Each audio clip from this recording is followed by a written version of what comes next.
For Moses to become a deliverer and to be recorded in the annals of history for time and eternity, he needed to sacrifice that throne. He needed to sacrifice that palace. He needed to embrace all the reproach. You see, there are some blessings that cannot come to you without reproach. There are some so if you are running away from reproach, you are running away from destiny. If you are running away from reproach, you are running away from your blessing. There are some blessings, there are some elevation that you will never see without reproach. There are some elevation that you will never see without lies, without false allegation, without disgrace, without pain, without rejection. There are some things that are recorded for you. You look at people that God has used in the Bible. Look at Joseph. Look at the reproach that he needed to suffer.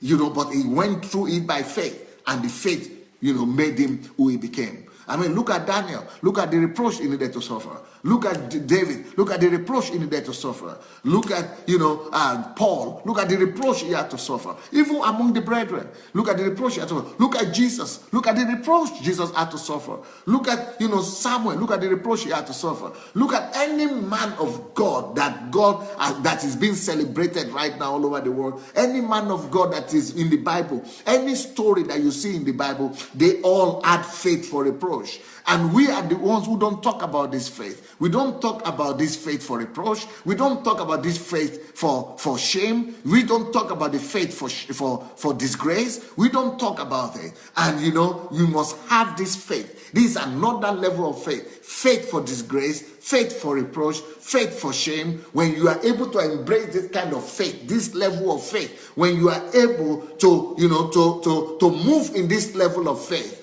that is when you are recorded in the annals of history. That's how your name is recorded. That is how you cement your legacy in time and eternity. That is how you bring heavens to become more real than the things of the earth. That is why you must attach yourself now more to the things of the Spirit, more to the truth of God, more to the things that are invisible now. You must begin to live for the things that are not seen.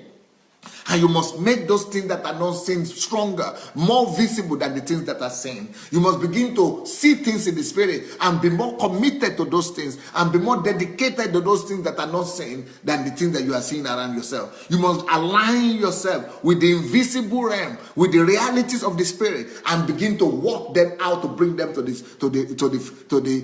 physical realm. That is a greater victory. When you are more aligned with the realities of God, with the realities of what God is showing you in the Spirit, you will discover that you will be able to close your eyes at shame. You will be able to close your eyes at reproach. You will be able to close your eyes at persecution. You will be able to close your eyes at blessing. You will be able to say no and reject all the goodies of life just for you to be able to align yourself with what God has called you to do.